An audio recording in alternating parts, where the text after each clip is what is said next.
We are slaying monsters. Don't let the ghosts and the ghouls disturb you, darling.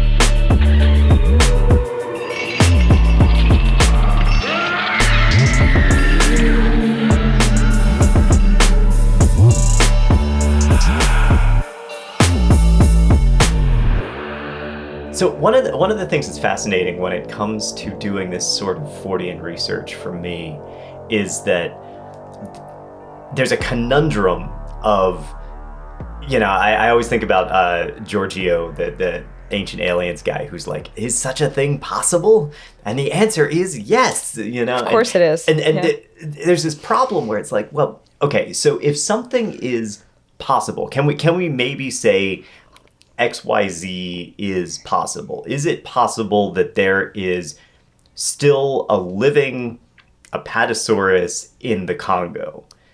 Maybe, right? Like sure. Okay, let's say yes, that's possible. And maybe can we line up all of the biology and be like, would they have a breeding population that survived? Maybe.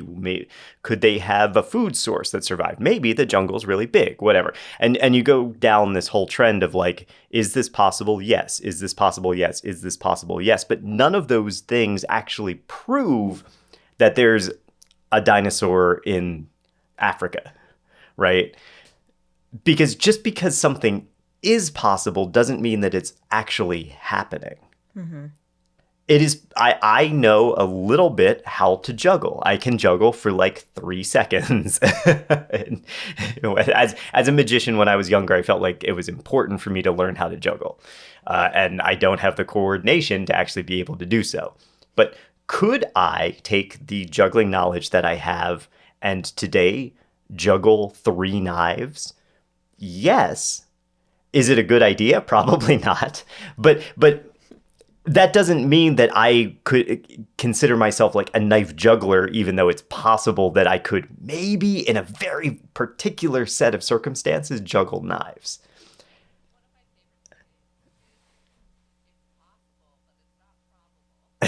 Yeah. Yes. No, that's exactly what I'm saying. And I think that's one of the things that we're going to talk about throughout the course of this, our final episode of this series, because it's sort of the important theme here, which is, so if you can prove that something could happen, does that mean that it is actually occurring? That's the question we're going to ponder today, my friends. Mm. Oh my God, no. I can barely understand quantum physics. One of my lifelong goals is to be able to actually understand and communicate what string theory is. I have been trying for a decade and I only vaguely understand string theory.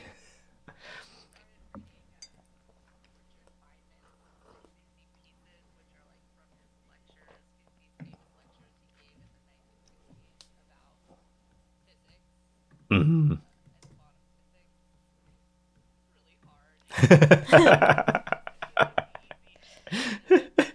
One on atoms. I was like, oh yes, this is refreshing my like high school science learning. And then he went into like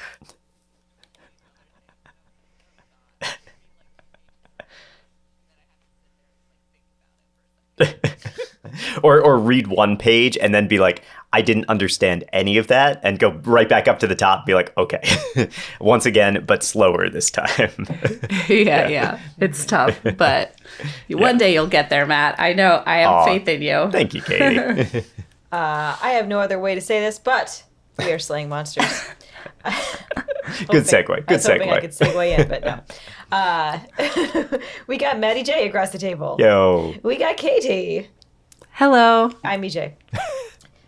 And we are talking about zombies, part 4. Oh, yeah. So we are going to conclude our journey into Haiti and our journey into the legendary Haitian zombie.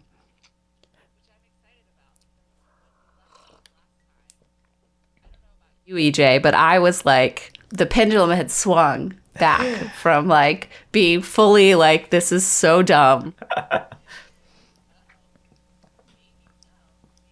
Yeah. Cool. Yeah, yeah. So we'll see where that pendulum lands at the end of today.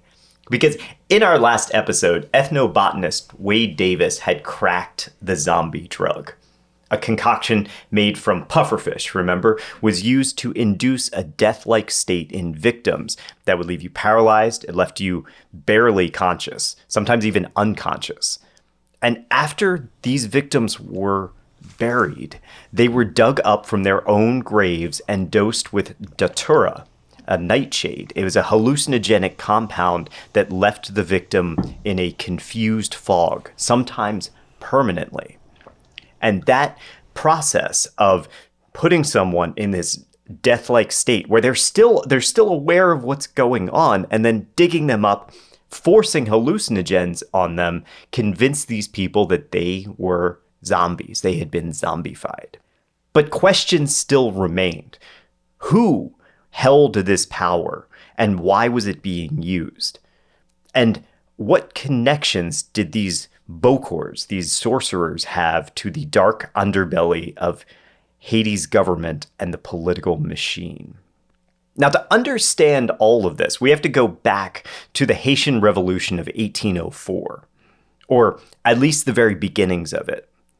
You remember we had that secret meeting at Bois Cayman between the revolutionaries Duddy Bookman and Cecily Fatiman, right? Where there were the Maroons and the enslaved people. They agreed, we're going to rise up. We're going to take control of our own destiny. We're going to overthrow our oppressors. So that sparked more than just that clandestine revolution.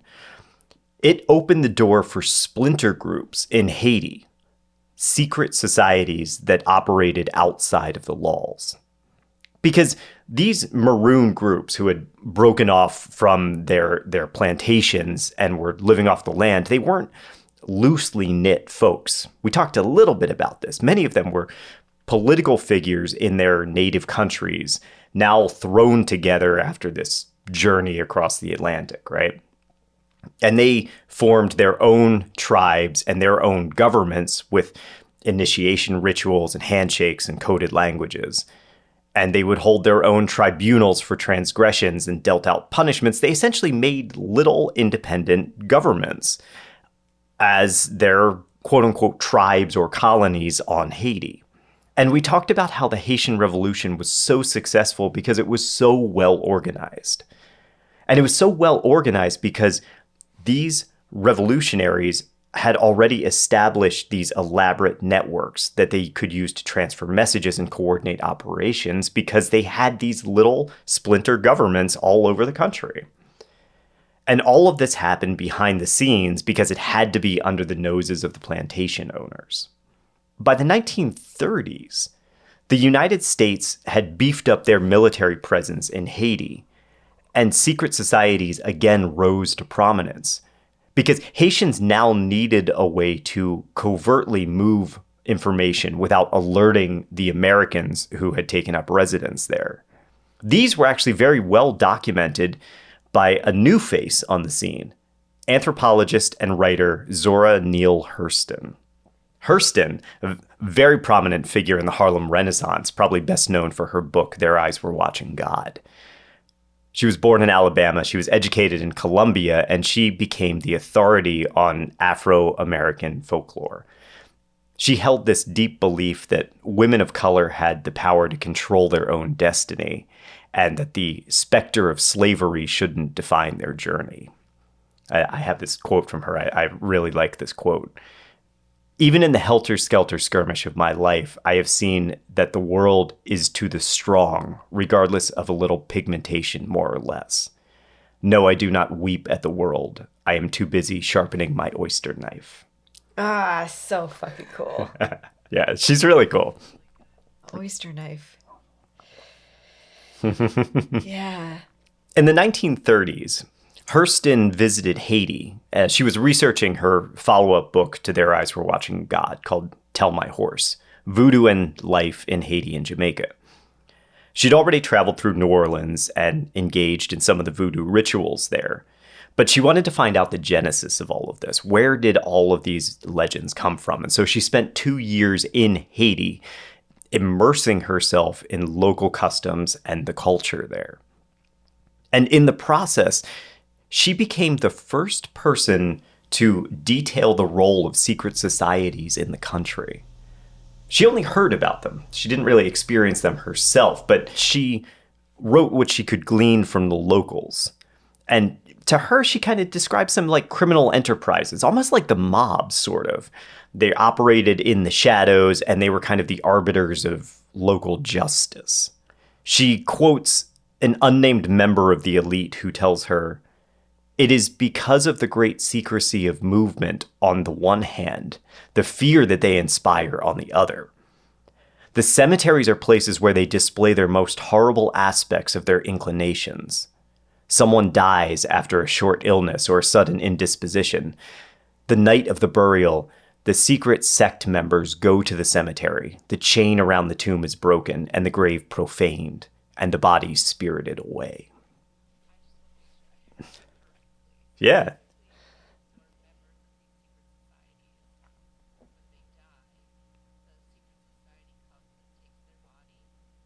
Not necessarily members of the secret society, just members of society in general. So when you die, depending on what your relationship was with Haiti, with the society, with your local community, they may come to your graveside, break open your coffin, and steal your body. Why? There isn't really a reason given here. Okay. It's more that they exist in Hurston's book as more of a boogeyman type of thing. Yeah, that's what I was going to say. This sounds like that kind of story where it's like, if you're not come take your body away. Or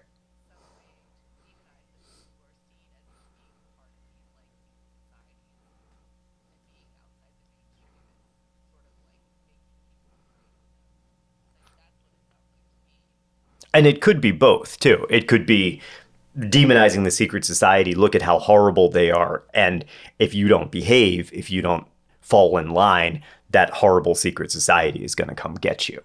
Right? Right. So Hurston herself was never able to actually infiltrate any of these societies. But her book was the first to pull back the curtain on this underbelly that lurked just below the surface in Haiti. Further evidence of secret societies would come a few decades later with the rise of a particularly brutal political leader.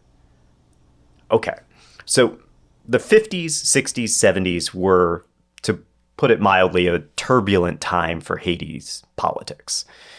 We talked about how the U.S. occupation in Haiti throughout the 30s, they were there because they were afraid of the German influence, right, during World War II.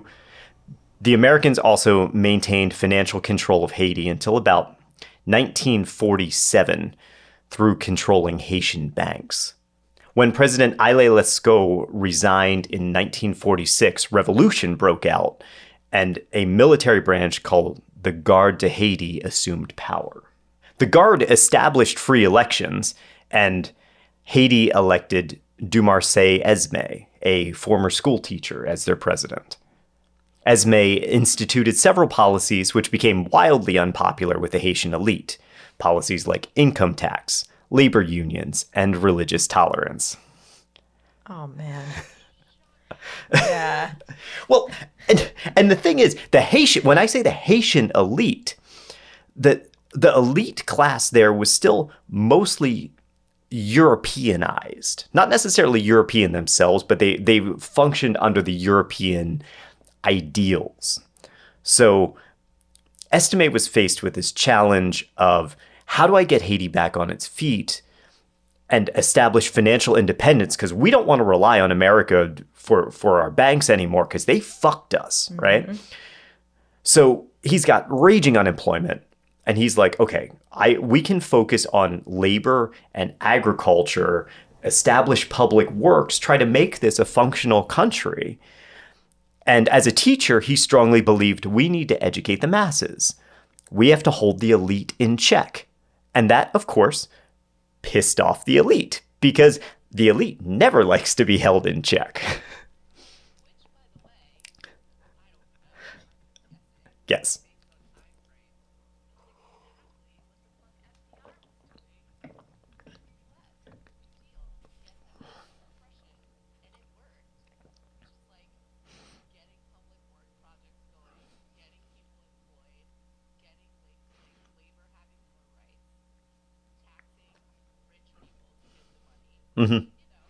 Yeah.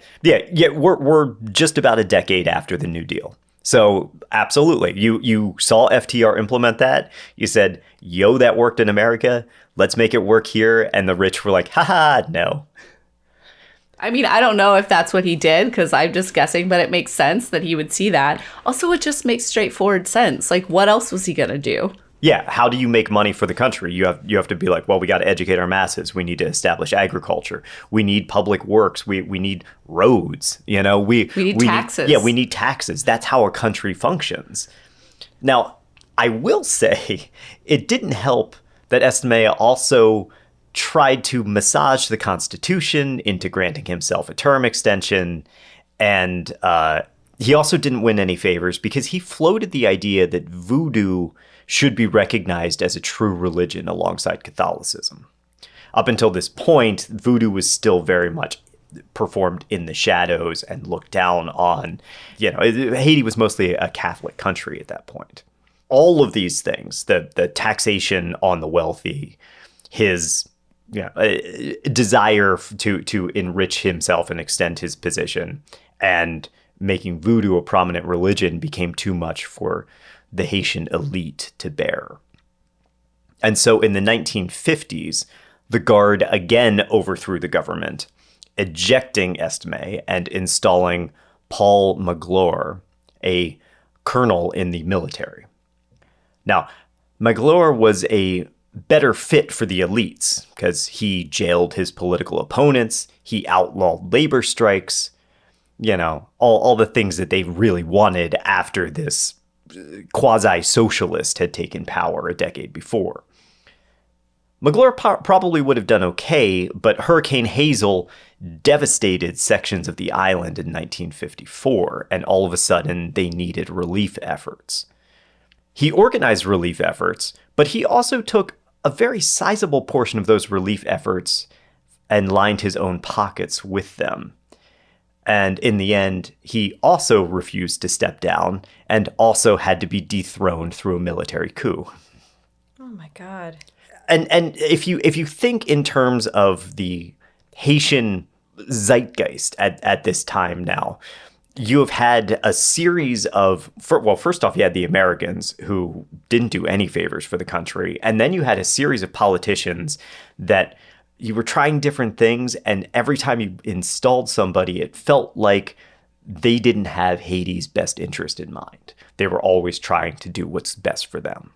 And so all of this paved the way for a new kind of leader, Francois Duvalier, or Papa Doc, who had served as a health minister under Estime. Raised during the American occupation, he had racism and violence as the backbone of his upbringing. He was well educated on Black nationalism, and he embraced voodoo and its practices very openly. And so when Esme was removed from power, Papa Doc resigned and took a job as a physician treating diseases. Then, as these political winds started shifting again, he became the assumed candidate for president. Very well liked among the people, many considered him one of them. This was a guy, he was a former cabinet minister, so he's got political experience, but he's a doctor too. So he's educated, but he's still in touch with the individual. This is the guy who the public thought, wow, he has Haiti's best interest at heart. And so in 1957, through subtle political and military nudging, say, Duvalier was elected president. And he would go on to become one of the most oppressive and corrupt politicians the country has ever seen. I feel so bad for everybody because it's like there's all this hope and then the hope gets dashed like every single time. It's like, oh, maybe this guy can be the one. Nope. Maybe this guy. Nope. And it's just like, I feel like at the heart of this, it's all like corruption fueled by money and greed. Yeah, and everybody had to be unseated through military coup. Yeah, that's not a good sign. Every single Yeah. person who took the president's seat refused to step down. It's just very disheartening, like to say the least. Like over all these decades, like to probably just lose hope every decade further and further until there's just no hope left. Yeah. So let's talk about Papa Doc. Now, Papa Doc is radically different than everything that's come before him. He was very sharply dressed. He wore a fedora. He had these heavy framed glasses. And he fit his appearance to the voodoo Loa Baron Samedi. So he almost looked like this Loa, this deity. He restored voodoo to prominence as a religion and openly declared himself, I'm a voodoo practitioner. This is one of the things that I do. He was known as a doctor, right? But rumors quickly spread that he was also a bokor, that he was using magic to help his patients, but also hold his office and govern his country.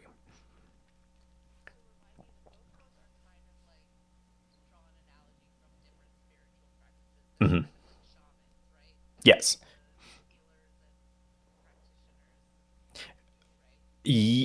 Sort of. So there are two distinctions. There's a Hungan and there's a Bokor. And they both do the same thing. The Hungan is generally considered to be the good magic, the beneficial magic. That would probably be your healers, doctors type of thing. And then the Bokor is a more they're doing it to enrich themselves. They might be doing magic that will hurt someone else, more of the evil side. Now, Papa Doc, for his part, had been entrenched in politics long enough, and he was smart enough that he saw his two predecessors get dethroned by the military. And sure enough, just 1 year into his term, another coup happened, and they tried to take him down. Thanks to his leadership, his brutality, and his foresight, he was able to avoid the coup. He went into hiding for a while and was able to maintain his power. After that, he was so terrified of it happening again that he established a paramilitary police force. That was called the Tantan Makut, and that is a name taken for a voodoo monster. So he had now these police that would protect him and would serve as his own military. So if at any point the actual military tried to rise up and overthrow him, he could sick his own forces against them and protect himself.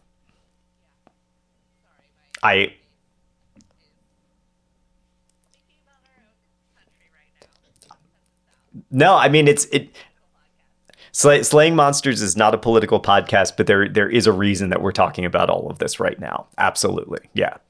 Yeah. Yeah. I think, it's important to draw the comparisons and not to, I don't mean to be alarmist, but we have to be watchful because these things can happen anywhere.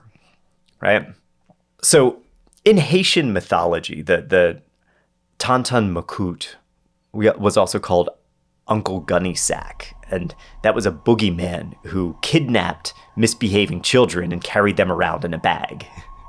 And then these poor kids, he would break into your house, he would snatch the kids at night, shove them in his bag, take them back to his house, and have them for breakfast in the morning.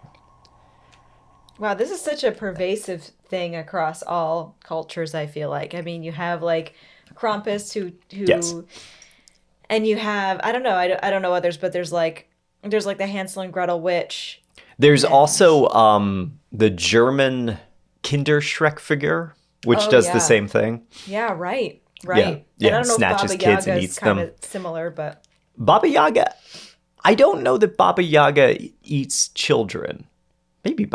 Maybe she does. I'm not sure offhand. I don't know, I'm But, sure she wouldn't put it. I'm sure she wouldn't not do it. She had the option. Given the option, you're like, She would do it. yeah. Yeah. Hey, I'm all out of tomatoes today. I think I'll have a child. I'll have a instead." child instead.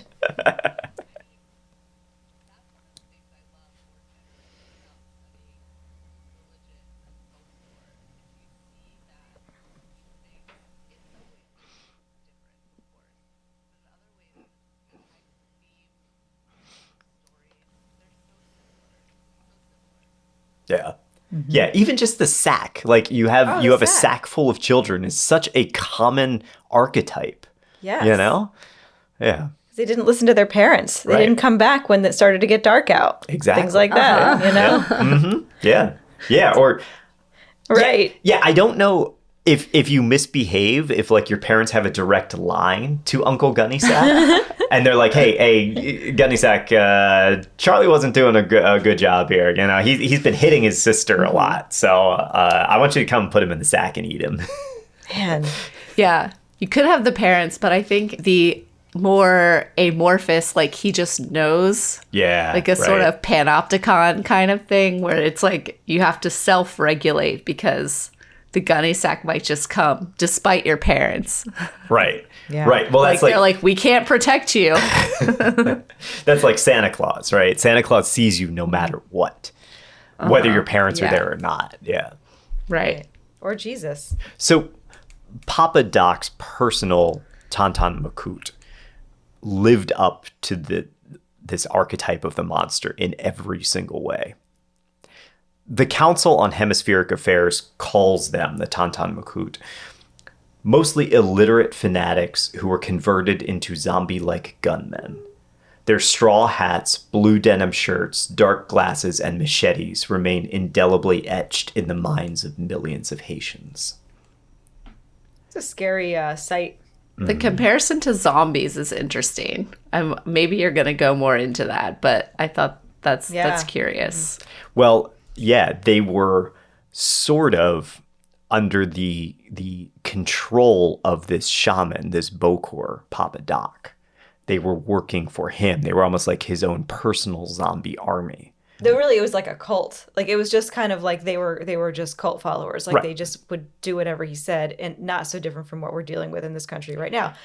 We're not a political podcast, however, Yeah. there are people that will just do anything for certain leadership, and because there's just this cult that has arisen from it. And he gave an outlet for a particular type of person who wanted to do this thing. Yeah, you they've know? been waiting for years for the opportunity and Absolutely. the permission to be monsters. And Yeah. here you go. Here's your permission. Yeah. And you've had a country that has been in a state of political unrest for decades at this point. And now you have a leader who's saying, I know what's best for Haiti. I have Haiti's best intentions at heart. And I'm going to give you guys the power to work for me and do what I need to ensure that Haiti will be strong and successful in the future. Now, most of the Tauntaun Makut were actually voodoo practitioners too. And the entire force ended up with this air of like spiritual invulnerability. So under Papa Doc's reign, they slaughtered and raped over 60,000 Haitians.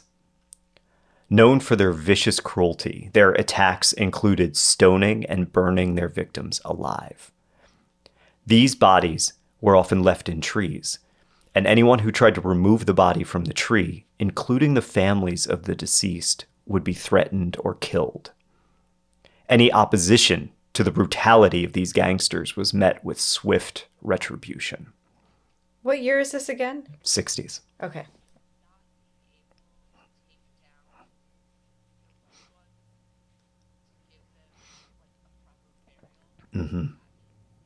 Right.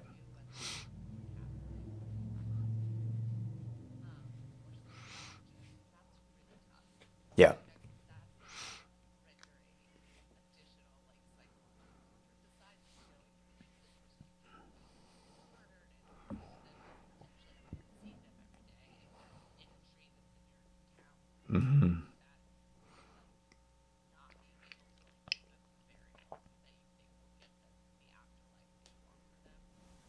They're horrible. The extra mile They did. They are for they are intimidation. horrible. And Yeah. the whole time, Papa Doc didn't exactly condone the behavior, but he sure as shit didn't stop them. I mean, that's condoning, right? Like that's just Sure. that's Yeah, yeah. the same that's the same kind of thing that other people that we're familiar with do, where you can claim ignorance or claim like I didn't know about that. I'm not responsible for that when like everybody knows that you actually are. Right. Yeah. Yeah. So the leader of the Tantan Makut was Luckner Cabran, better known as the Vampire of the Caribbean. He was fiercely loyal to Papa Doc and quickly rose in rank until he controlled the entire militia. And his position afforded him a unique opportunity. He began extorting locals and forcing them to donate blood. That blood plasma he would package and sell to the United States, who distributed it in their medical networks. That is the most fucked up piece of trivia I have read about this when I was reading about this. Yes. The United States is so complicit Yes. in the initial destruction of Haiti and like the political issues with Haiti and the money issues, the debt, but then it goes on to further flame the fires or fan the fires by selling. This is black market shit. Like this is.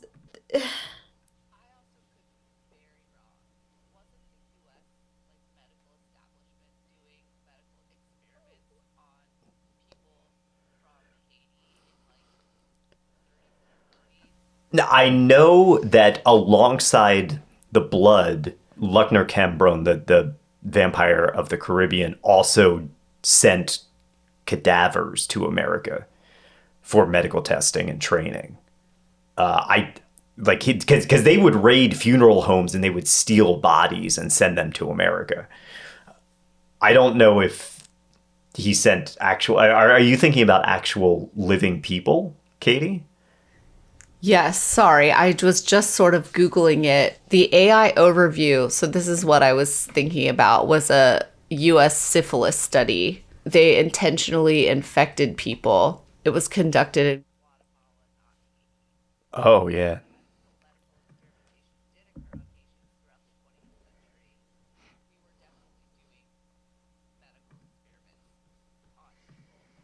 That's horrifying. Horrifying. But no, it's fine. God. Yeah, there was a decent chance that if you got a blood transfusion in the US in the 1960s, you were getting it from Haitian blood. And they weren't. The issue is that it wasn't willful, meaning like No, they were victims. it was a whole extortion racket that he had going, where he would force people to donate blood, and then it got to the point where he had an actual order that he had to fill, and so to keep the orders filled, to keep blood flowing to the U.S., he would have to find more and more people to donate, quote unquote. The fuck? Donate. Yeah.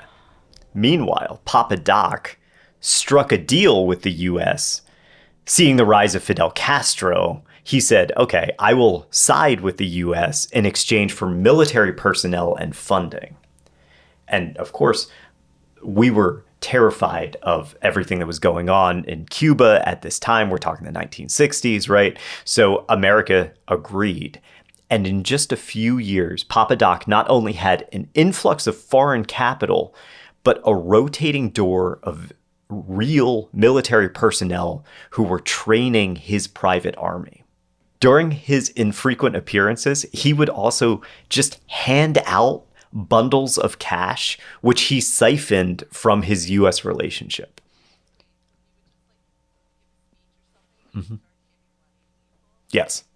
Yeah. Money that he skimmed off the top of the money that the U.S. was sending him so they could have occupation in Haiti in defense against Cuba. And at the same time, he got the American military to train the Tantan Makut. And so they became more than just some crazy people with machetes and actually now had military training. To his credit, President Kennedy ended that relationship in 1961. But the die had kind of been cast. I mean, Papa Doc and his voodoo military were a reigning power, very deadly, very vicious, and permanent. They ignored the Constitution. Papa Doc ordered the Tonton Macoute to disappear any of his political opposition. A landslide election in 1964 appointed him as President for Life. That was actually the title, President for Life, with allegedly 99.9% of the country voting to keep him in power. Wow.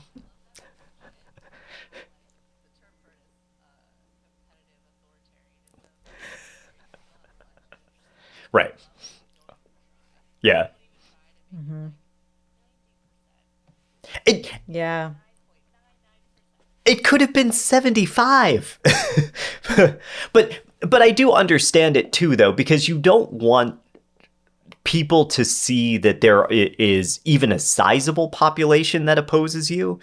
If it's 99.9, you're like, everybody loves me. I don't know what you're talking about. You are one of 5 people in this entire country that don't kiss my boots and absolutely adore me. You're alone and there's no hope for you. Right. I think that's exactly right, EJ. That's so smart, actually. I didn't think about that. It's not just because I was thinking about how it looks externally, like, oh, other countries see, oh, there's a lot of support internally for this person.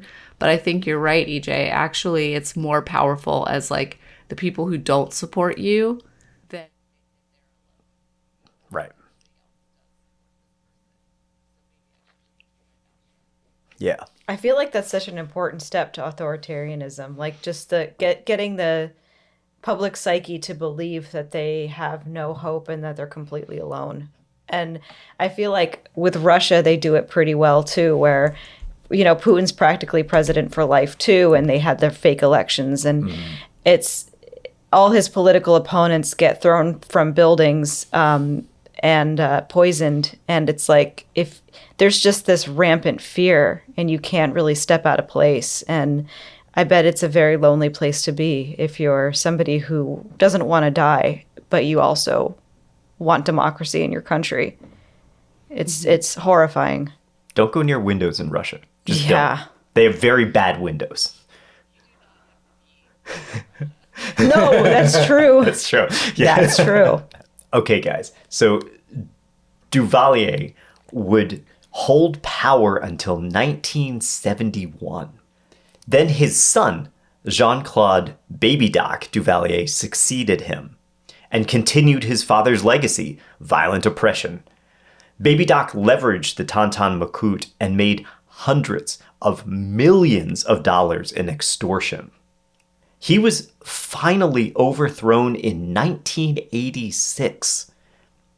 He exiled to France and lived there for 25 years before returning to Haiti in 2011. He suffered a heart attack and died there in 2014.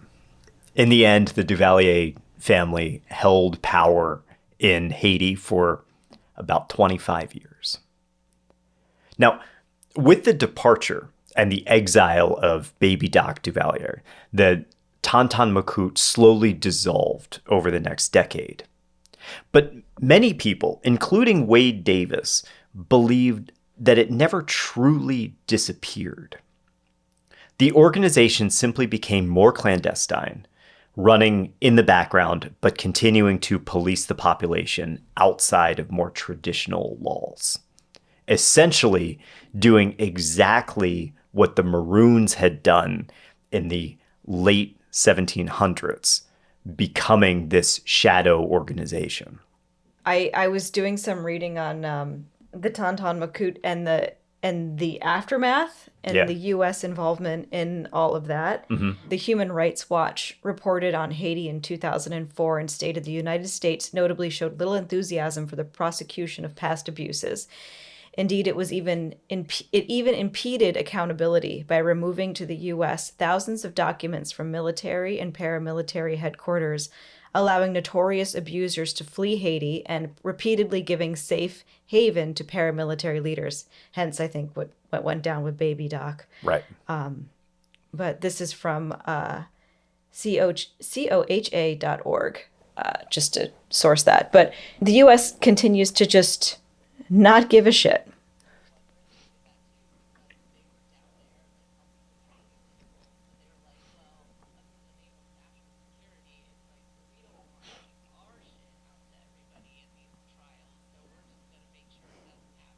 Mm-hmm. Totally. And it's also a very American thing to say, well, the big bad at that point was Cuba. We were afraid of Castro, so we agreed to do some kind of underhanded shit in Haiti in defense. But Castro was worse, right? How many times have we seen this echoed before where we're like, oh man, we're really, really afraid of the communists. So let's arm the Taliban. Yeah, let's arm some of these gangs in the Middle East, right? Like, same deal. Now, Davis points to anthropologist and Haitian native Michael Laguerre, who wrote extensively on secret societies in his book, Voodoo and Politics in Haiti. According to Laguerre, these secret societies continued the traditions of the Maroons and in the 18th and 19th centuries. They politically protected and influenced society. And he writes that the Tantan Makut evolved into a group that, quote, stands strong to keep the boundaries of power of their local communities and keep other groups of people from being a threat to their communities. This led Davis to conclude that zombification may be a new boogeyman, where outright violence, like people running around with machetes, that once policed the population, but now it's the threat of magic that serves that role, making it, as he says, a social sanction imposed by recognized corporate groups whose responsibility included policing society. This idea that, okay, we can't be just raging violent lunatics anymore, but they were always voodoo practitioners. What if their threat is now the threat of magic? So that line of thinking led Davis to the Bazango, a group named for shapeshifting warriors in Haitian folklore. Once again, accompanied by his teenage translator, Rachel, Davis interviewed locals about their experiences with this secret group, the Bazango. It seemed like they should be treated with fear, but they were instead regarded as a necessary part of society. They would dole out punishment, sure, but they also came to the aid of residents in their time of need. One of Davis's contacts explained, you could appeal to them if you fell on illness or financial troubles, and they would provide you with medicine or funds as necessary. And if you were under attack by an enemy, they would come and they would protect you. It became clear that the Bazango was more akin to an organized criminal enterprise of sorts, to think like the mob, protecting their own block and the people on it. But it also makes the Bazango out to be akin to these voodoo loas, too. These deities that you can supplicate for your assistance. And this is where the line of what's real and what's myth starts to begin to blur. Davis, ever the gonzo journalist that he is, leveraged his contacts and managed to get invited into a Bazango initiation ceremony, where he was actually initiated into this society. While there, he found there weren't just local members, but there were political figures there too, like the heads of the local community. So clearly the Bazango held sway in governmental activity. And he believed that it wasn't just Papa Doc and the Tantan Makut who created the Bazango. He thought that Duvalier was probably just the first political leader who leveraged the power of these societies during his reign. So it's not that Papa Doc came in, started this whole paramilitary organization. He just reached out to the existing secret societies and said, hey, come work for me. Now, I will admit that when you start invoking secret societies as influential forces in the government, I'm like, my skeptical ears start ringing, right? Because this is tracks we've gone down before with Illuminati and child-eating Democrats and all of that shit, you know? But I kind of think they're real in this instance. As I mentioned, I believe the Bazango functions as a combination organized crime syndicate and Illuminati-style secret fraternity, all against the Haitian mythology of the Loa. They have tradition, they have mysticism, but they also have the mob's influence on these political figures, the prominent individuals in the community, and they run sort of street-level protection schemes. We have evidence in the form of first-hand accounts of the Bazango's activities as recently as 2009. In the article Into the Zombie Underworld, Misha Berlinski details his investigation into yet another zombification and kidnapping at the hands of a secret society. In 2009, Berlinski was a Columbia graduate. He was living in Haiti and was, by his own admission, eager to meet a zombie. He heard rumors of a recent undead encounter near Jeremy, and so he contacted the magistrate there, a man named Judge Isaac Etienne. When we think of judges, we think of them as being kind of older, more formal type guys. This guy showed up in board shorts and a Hawaiian shirt, like he was going to the beach, and that was actually how he went into his courtroom. That's a judge. I like that judge. I like that. He's a man of the people. Yeah. I like it. So, and he explained to Berlinski what was going on. He said, all right, January of 2007, a mob congregated around the courtroom in Jeremy. There were two men laying prostrate on the ground. They had been beaten. Holding them captive was a woman in her 60s. That was Madame Zicat. He agreed to hear her case, and she took the floor and said, "They turned my daughter into a zombie. Give her back." According to her, her daughter had been zombified 2 months prior. Nadath, that's her zombie, or her daughter.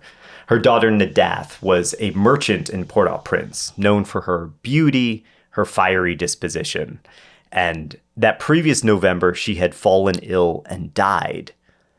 But her mother was convinced that she hadn't truly died, that she had actually been turned into a zombie by the two men that were beaten, and that they were hiding her somewhere. So stick with me. Yeah, this is 2009. Yeah. Stick with me because it's going to get a little confusing. The accused men admitted to being sorcerers and claimed that they did zombify Nadath. Apparently, the leader, a man named Mano, had fallen in love with her, but she didn't return his affection. This is a lot like the T-Fem situation that we talked about earlier, right? So he roped in his buddy, Auvergne, and the two of them used their magic powers to create a zombie powder. Once applied, it killed Nadath, and she was buried in a grave. Her body was buried at 5 p.m. on a Friday. By 9 p.m. that same day, they were in possession of her zombie. Now, they don't discuss how they actually got her zombie, but I think we can deduce from our previous stories that they dosed her with tetrodotoxin, gathered at her grave, dug her up, and fed her the antidote, a hallucinogenic concoction that induced the zombie state. Mano and Auvergne tried to flee the town with Nadath, but they were stopped in a nearby town, Carrefour Charles. While trying to smuggle their zombie through the town, the local secret society there caught wind of them. Because apparently you need documentation to move zombies across Haiti, and they didn't have the documentation that they needed. So poor zombie Nadath was seized by a local society leader named Madame Precious. And Madame Precious was actually Nadath's aunt. You would think that that's good for Nadath, the zombie, because you would think that her aunt would return her. But she didn't. Because in Haiti, it's an offense to create a zombie or work any such magic without permission from a secret society like the Bazango. And if you get found out, you're in serious trouble with that society.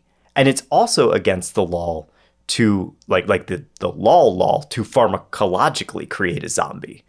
Although there are no laws that actually forbid you from doing it through magical means. That's a whole other thing. But so anyway, it's against the law to create a zombie. It's also against the law of the Bazango, the like unspoken law to create or have a zombie. And now she has this zombie. So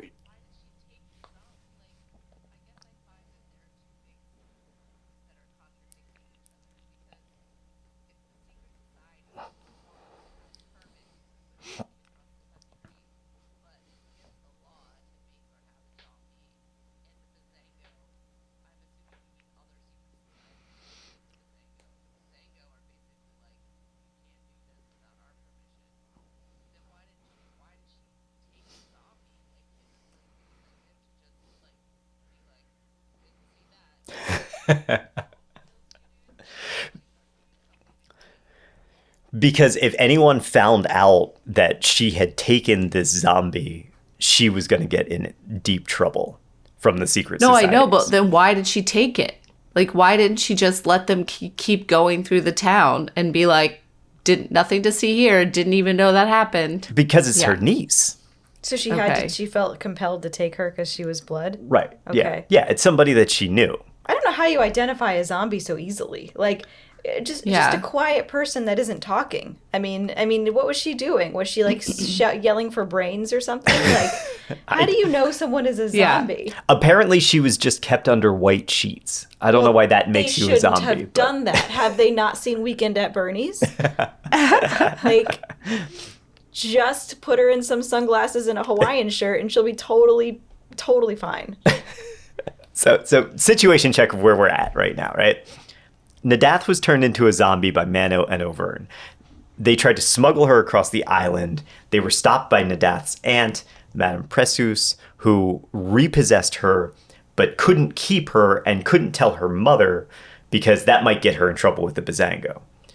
Nadath's mother, Madame Zikat, fought and kicked the shit out of Mano and Auvergne and dragged them before the magistrate and said, "Help me find my daughter," right?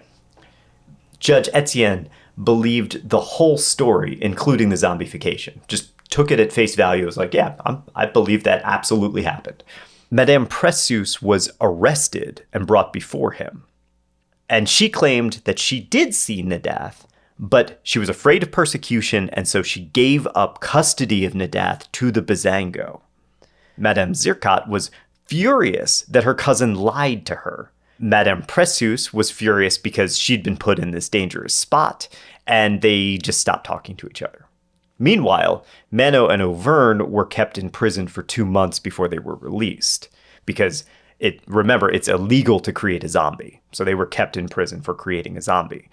It may have been better fate if they stayed incarcerated, however, because days after their release, they were found hacked to death by machetes, very much like the victims of the Tanta Makut.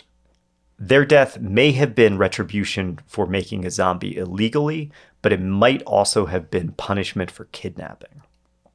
Where's Nadath now? She's still missing. She's missing. She's Okay. missing. Rumors circulated through Carrefour Charles.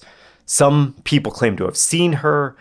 Fingers were pointed. Everybody, it seems like, has seen her, but nobody knows where she is today. So Madame Zirkat, her mother, called on the largest secret society, which is, we don't have the name of it in the article, but she called on this secret society and its leader, Roswald Val. Now, Val claimed to have his own workforce of zombies, and he did inventory of them, I guess, and said, well, Nadath isn't one of them. And so he organized a quorum of secret society leaders who promised to reach out with any information about the missing Nadath. It took 2 years before they found her, or at least the last person who saw her. In the article is named only Monsieur H, and this mysterious individual was the person responsible for drafting the laissez-passer, or the paperwork that you need to travel with your zombie. I love the bureaucracy around this. Yeah. It's great. Yeah, Nadath was... Yeah. Well, that makes it legal. At least in there's the two levels of government. Like there's the judge, the magistrate, and his level of government. But then there's this other, the Bazango level of government. That's the secret society government. And for them, you need the paperwork. Now, Nadath was an undocumented zombie, so she had been seized by the society in kind of a zombie eminent domain. Monsieur H had, according to him, then gone through the proper channels, and she was now in possession of another unnamed party known only to him. Situation check again. Nadath refused romantic advances from these local guys. They turned her into a zombie. They tried to flee with her. They didn't have the proper zombie transporting paperwork, and she'd been forfeited and picked up by a secret society who transferred to a new owner, now through quote-unquote official channels. Follow? Mm-hmm. As I said, this gets really confusing. Journalist Misha Berlinski actually managed to obtain the contact information for Nadath's new owner. This person, known only as Monsieur 17, had no interest of returning the girl to her family. And in a phone interview, he said, "I will kill her before I give her up." Despite all of this, despite the journalist Berlinski's assistance, despite her mother's distress, nothing happened. Nadath remained under the control of this person, who we don't know who it is. The judge, Etienne, claimed he was unable to help and said, "The state knows nothing about the devil's business. I judge the day and not the night." Damn. He later elaborated on that with Berlinski and said, "The state in Haiti ignores the persecution of these secret societies. We need to defend ourselves. I was afraid."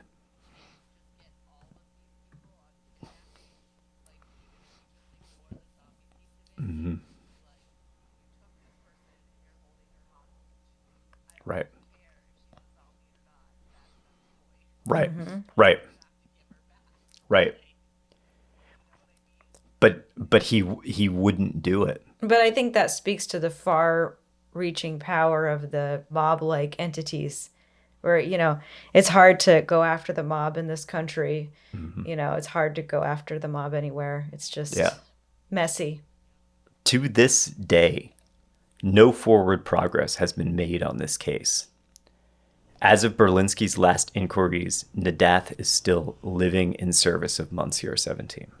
Is this story real? I don't know. Berlinski himself admits that there are very few credible witnesses who saw zombie Nadath and got a good look at her. But there were many people at her funeral who saw her corpse in the casket. And nearly 2 years after her death, after months of hope and despair, her fiancé had had enough, and he ordered her body disinterred. Her coffin was empty. At some point during the funeral ceremony and her disinterment 22 months later, her body had been stolen. Whether she was alive, dead, or zombie is still unknown to this day. The case remains unsolved.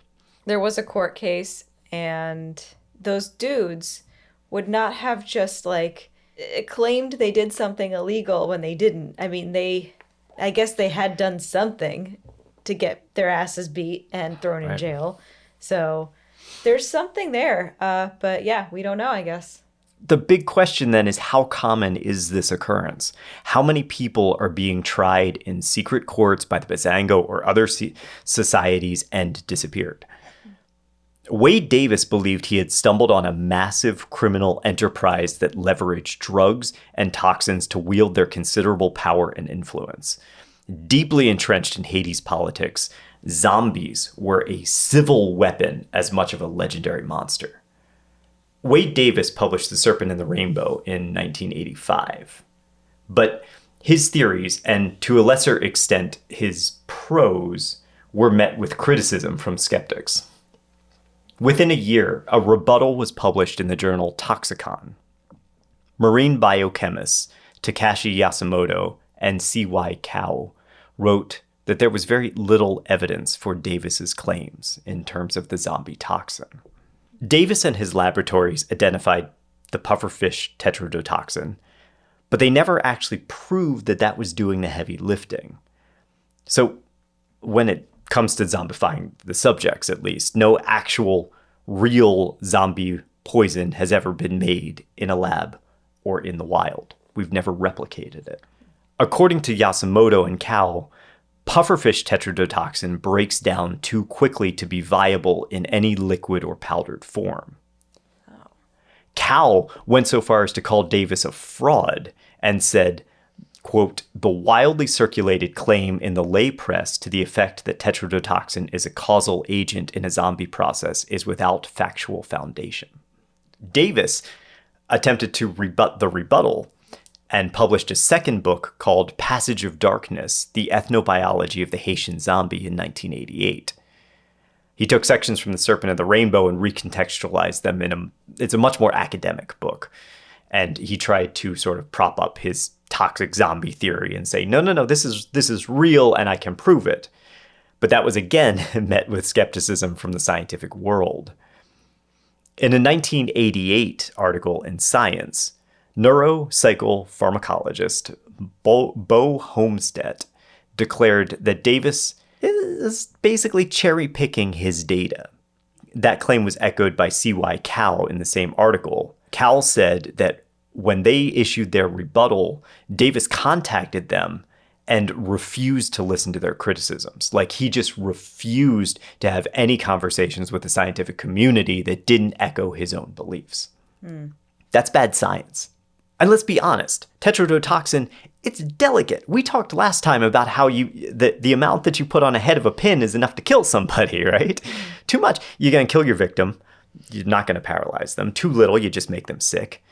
It has to be exactly the right proportions, applied at the precise time where the tetrodotoxin hasn't broken down the whole way. Possible, but really difficult to do correctly. Nadath.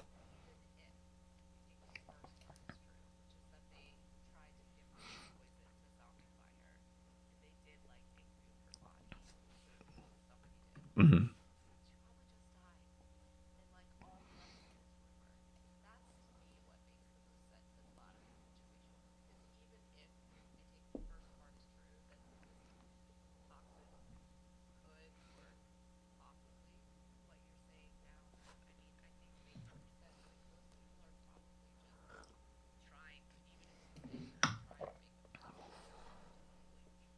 Except that those one or two instances where it does work. Mm-hmm. Like, what if we mostly see death, but in 2% of these cases, it works? Yes, like Clairvius. Just playing devil's advocate. No, let's let's take this one step further. Sure. At Slaying Monsters, we try to explore all sides of a story. So here's our final footnote. One last little wrinkle in this quilt.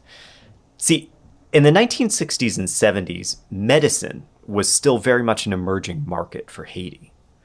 You had practicing doctors, sure, but a lot of time people died at home, especially the poorer population.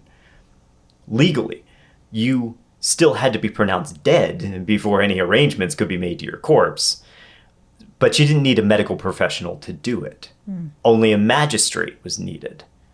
In fact, the local judge was the one who pronounced the death of Francina Ilias before she became T-Femme, the small woman zombie.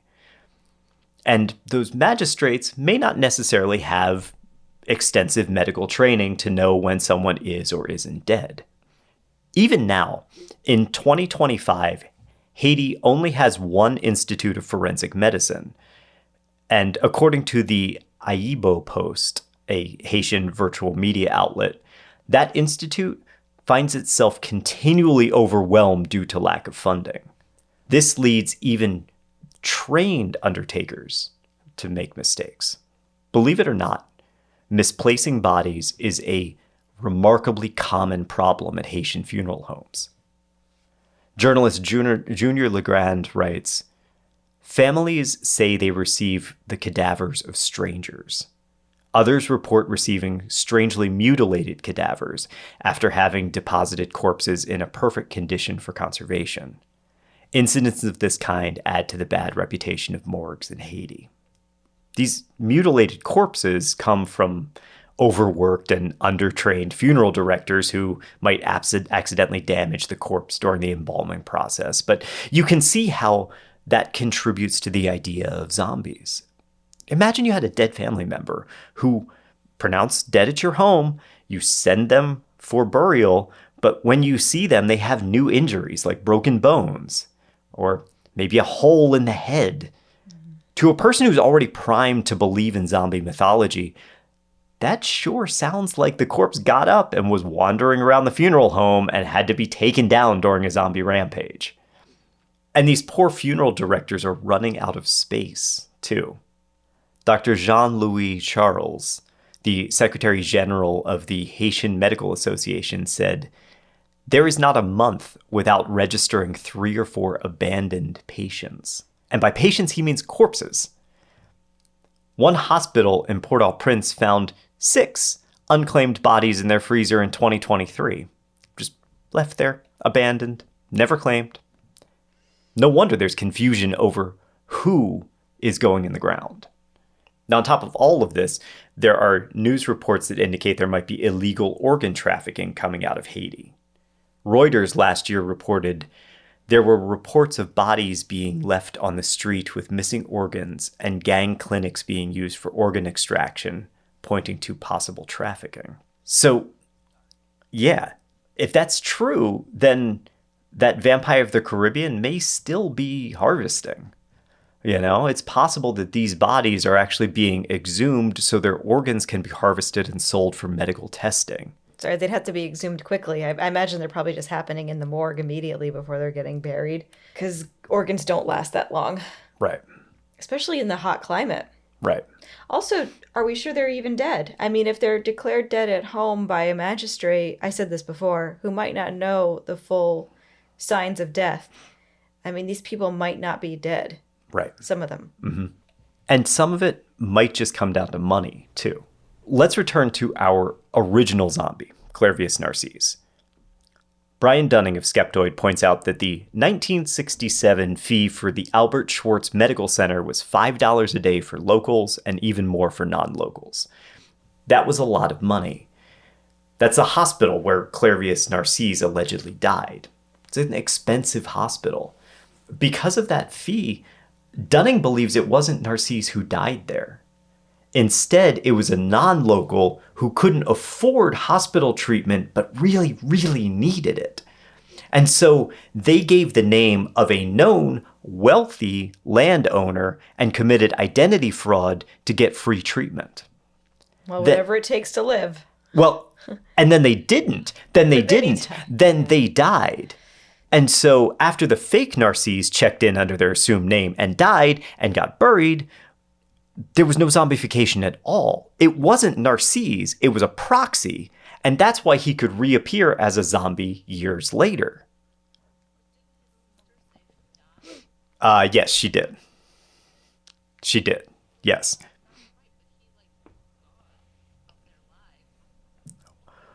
Well, remember, he was at odds with his brother, who may have actually tried to poison him. And he was a problem for the community because he had several children out of wedlock. And he was refusing to pay their mothers. Remember, he put the tin roof on his house instead of paying child support? Right, because that's exactly the kind of thing that would get you in trouble with an organization like the Bazango. These secret societies that are policing the community, they would come after Clairvius narcisse for doing something like leaving a whole bunch of his kids unpaid for. So it's possible that Narcisse saw a way to disappear to get out of his debt. When the fake him died in the hospital, the real him fled town, went under the radar for years.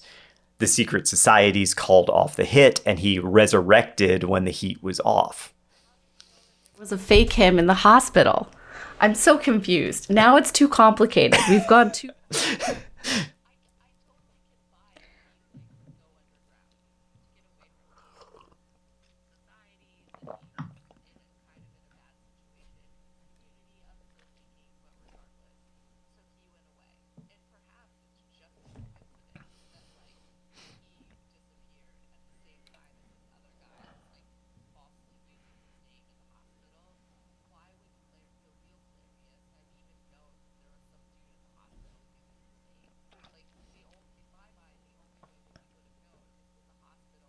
contacted his family to collect on the debt. And then he's like, oh, this guy died. Maybe I'll go away. But like, that still doesn't like totally make sense in my mind. I don't know. There's not really a good, the thing is, if you say, well, that's not possible. It's like, this is the too complicated scenario, which I understand. I understand that, Katie.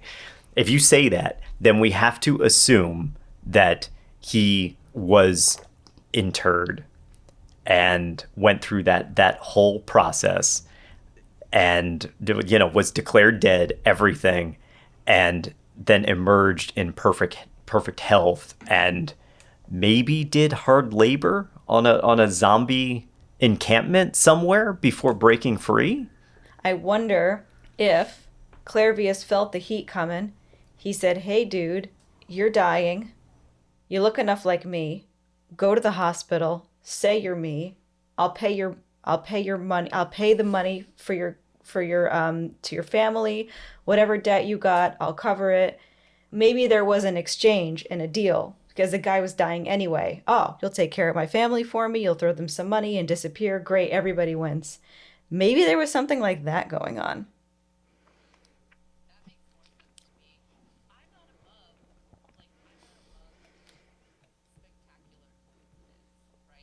Mm-hmm.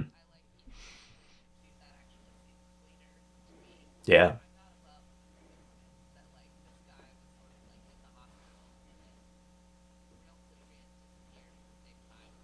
Could have happened. Mm-hmm. Yeah.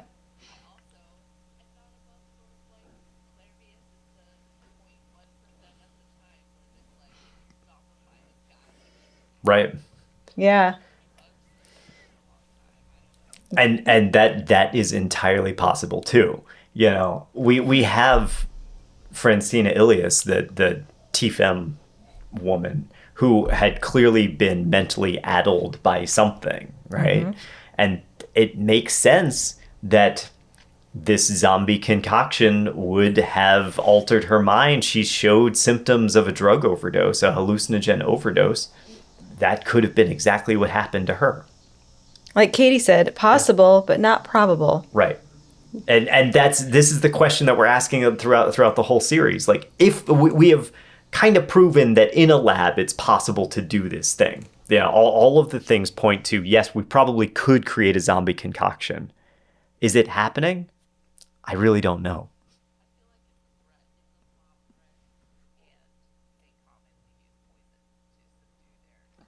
Yeah. No, absolutely. At the end of the day, these zombie stories feel like boogeyman tales, right? Mm-hmm. I'm actually reminded of Francois McCandle, the one-armed poisoner from Haitian history. Because remember, his alchemical powers, the rumors about that were probably the result of livestock disease, not voodoo concoctions. Mm-hmm. But the real poison wasn't powders or toxins. It was the reputation that he developed. Mm-hmm. That poisoned the mind of the slavers and turned McCandle into more than a man. It made him this dangerous voodoo practitioner. That feels exactly like what's happening with these modern secret societies. You leverage the power of the mythology, the fear of voodoo. They can build themselves into these modern McCandles, these boogeymen waiting in the shadows. They're going to apply magic and turn you into the living dead if you step out of line. You know, there's no question that some still practice voodoo rites and some definitely experiment with chemicals like datura and hallucinogens during their practices. I'm also struck by how closely the concept of the captured zombie aligns with Haiti's own history. Victims of a horrific slave trade, Africans were ripped from their homes and forced to work on plantations harvesting crops like sugar. Their day-to-day existence could be called zombie-like. Devoid of future, of identity, they were merely machines for their masters. But when they awoke and they rebelled from this zombie state, they became free. Realizing their potential, the power of revolution, that enabled them to shed their zombie state and fight for their freedom. No wonder the zombie is such an entrenched part of Haitian culture.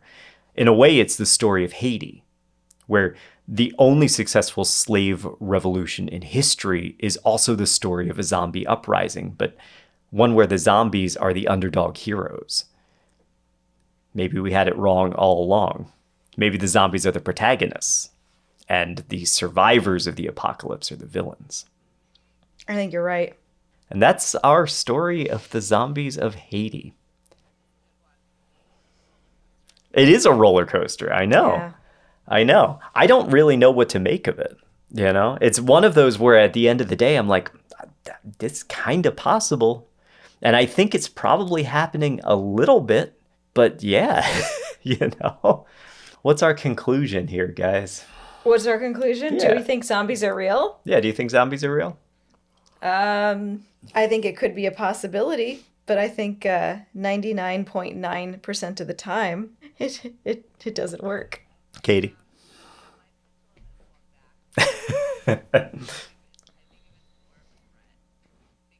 Probably poisoning people. I think your point about organ harvesting.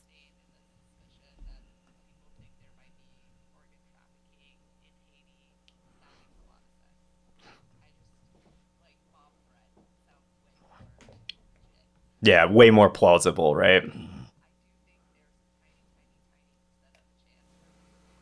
Mm-hmm.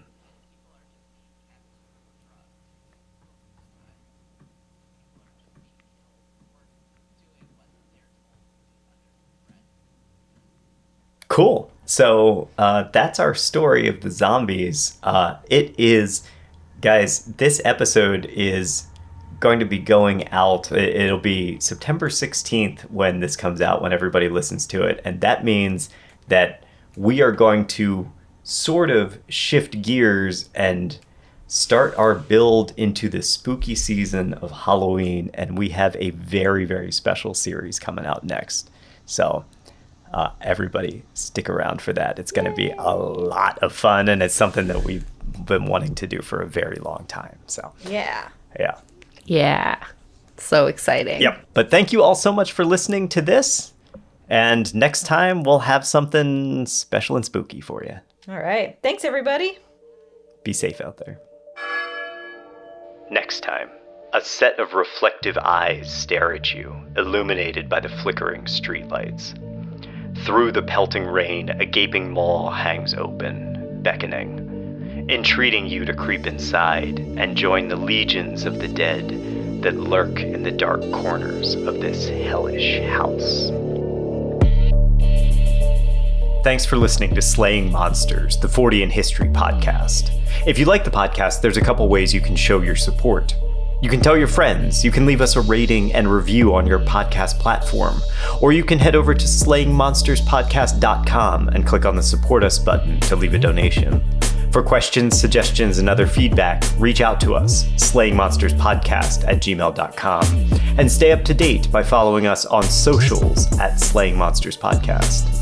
Your support helps us grow, and we are truly grateful to have our listeners and community.